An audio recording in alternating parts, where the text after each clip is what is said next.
Hello friends, स्वागत है आपका वीएस एजुकेशन चैनल पर।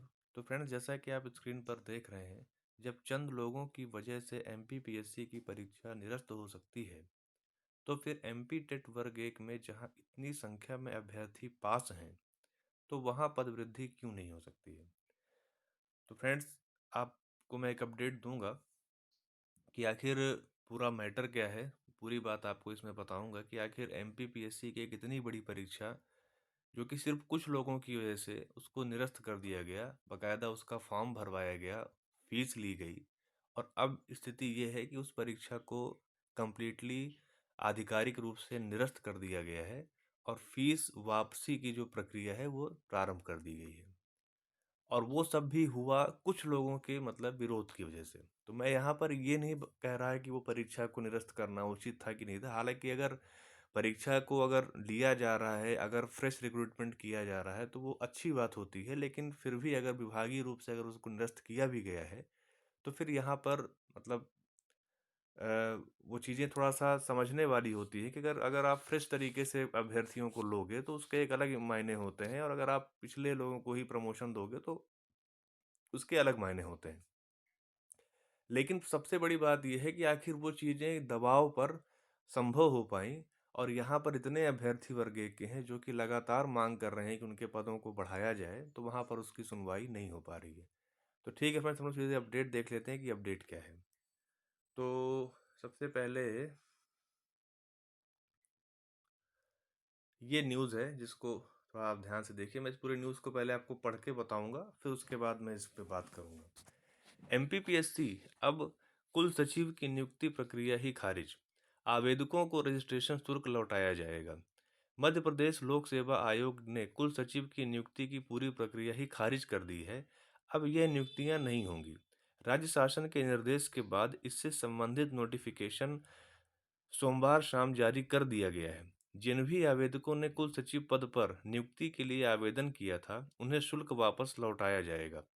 इससे पहले एमपीपीएससी ने 5 अप्रैल को होने वाले इंटरव्यू निरस्त कर दिए थे। इसके पीछे कोई वजह भी नहीं बताई गई थी। आवेदक शुल्क वापसी के लिए 7 से 21 मई के बीच आवेदन कर सकेंगे। दरअसल दरअसल प्रदेश के शासकीय विश्वविद्यालयों में कुल सचिव की सीधी नियुक्ति के लिए पीएससी ने 3 नवंबर 2022 को विज्ञापन जारी किया था।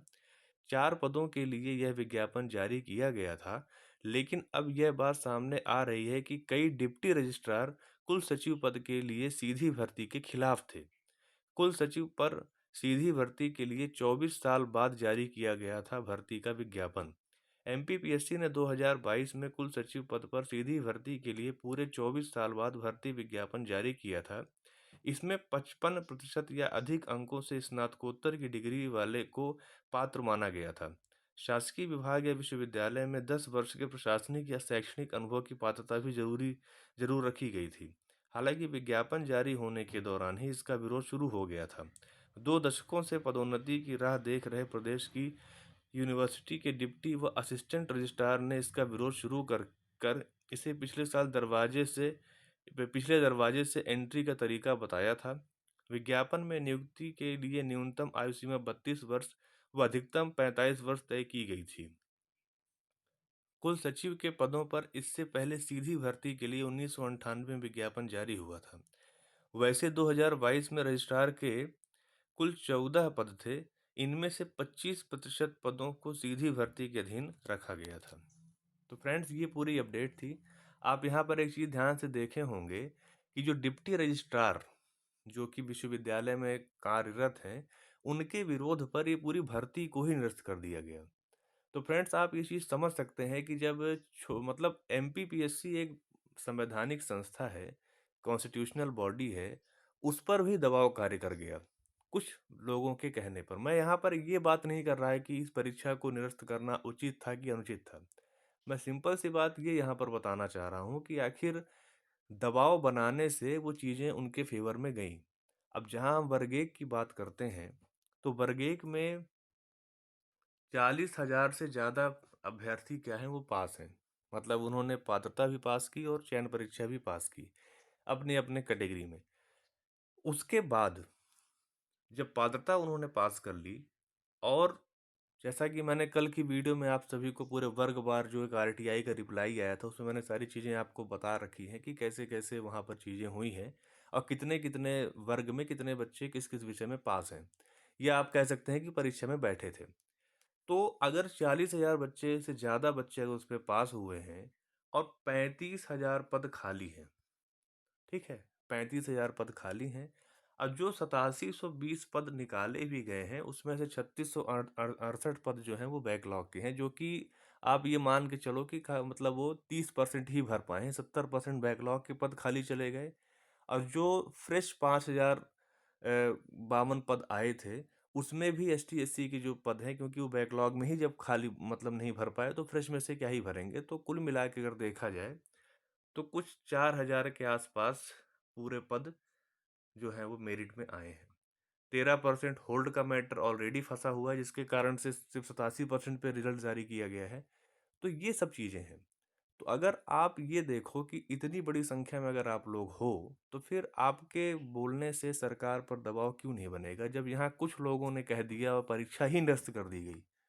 हम तो यहाँ पर पद वृद्धि की मांग कर रहे हैं, वो तो परीक्षा को ही मतलब जिन्होंने फॉर्म भरा, अब भले इसमें यहाँ पर 4 पोस्ट या जो भी पोस्ट यहाँ पर निकाली गई थी, अब सीधी सी बात है कि आपको पता है कि एक पोस्ट के लिए हज़ारों फॉर्म पड़ जाते हैं, ठीक है? एक पोस्ट अगर यहाँ पर देखा जाए, तो उसके लिए हज़ारों फॉर्म पड़ जाते हैं, ठीक है? लेकिन जहाँ पर बात आती है कि अ 4 पद ही निकाले गए इसके, तो इसमें हालाँकि देखिए बैरियर भी बहुत ज़्यादा है कि 32 साल एज होनी चाहिए और तमाम तरह के अनुभव और मतलब योग्यता चाहिए। फिर भी आप ये मान के चलो, अगर 4 सीट के लिए भी अगर ये विज्ञापन निकला रहा होगा, तो हर हाल में इसमें कम से कम 1000 2000 जो अभ्यर्थी हैं, उन्होंने फॉर्म यहाँ पर अप्लाई किया होगा। क्योंकि ऐसा तो नहीं है कि सिर्फ़ एमपी के लोग ही अप्लाई करेंगे। इतना बड़ा पद है ये एक सचिव का, तो इसमें आप माने कि पैन इंडिया 2000 से भी ज़्यादा लोगों ने इसके लिए अप्लाई किया होगा। लेकिन जब यहाँ पर निरस्त कर दिया गया, तो क्या किसी ने कोई विरोध किया कि हमसे फॉर्म भरा लिए, अब क्यों निरस्त कर रहे हो? तो कहने का मतलब यहाँ पर ये है कि अगर आप दबाव बनाएँगे, तो निश्चित रूप से आपको यहाँ पर सफलता मिलेगी और फिर आपकी जो माँग है वर्ग 1 के पदवृद्धि की, वो बिल्कुल न्याय संगत है। इसमें कहीं भी दो राय नहीं है कि आपकी माँग न्याय संगत नहीं है। जब आप इतने बड़े लेवल पे 2-2 परीक्षाएँ लेते हो, इतनी कठिन परीक्षा लेते हो, उसके बाद आप जब पद नहीं देते हो, तो फिर क्या मतलब है आपकी परीक्षा लेने का? तो वो चीज़ें यहाँ पर आपको ध्यान देना चाहिए। तो आप लगातार अपने ज्ञापन और सौंपिए और भाषण मंच में आप जाइए और सब चीज़ें आप लगातार मतलब उसमें एक सक्रियता बनी रहे, सुर्खियों में आप रहें और समाचार में बने रहें, तभी वो चीज़ें आपके फ़ेवर में आती हुई दिखेंगी। तो ठीक है फ्रेंड्स, यही एक अपडेट थी। और अगर आपको मेरा वीडियो अच्छा लगा हो तो आप उसे लाइक कीजिए, अपने फ्रेंड सर्कल में शेयर कीजिए और चैनल पर अगर पहली बार आ रहे हैं तो प्लीज़ आप चैनल को सब्सक्राइब कर लीजिए। Thank you.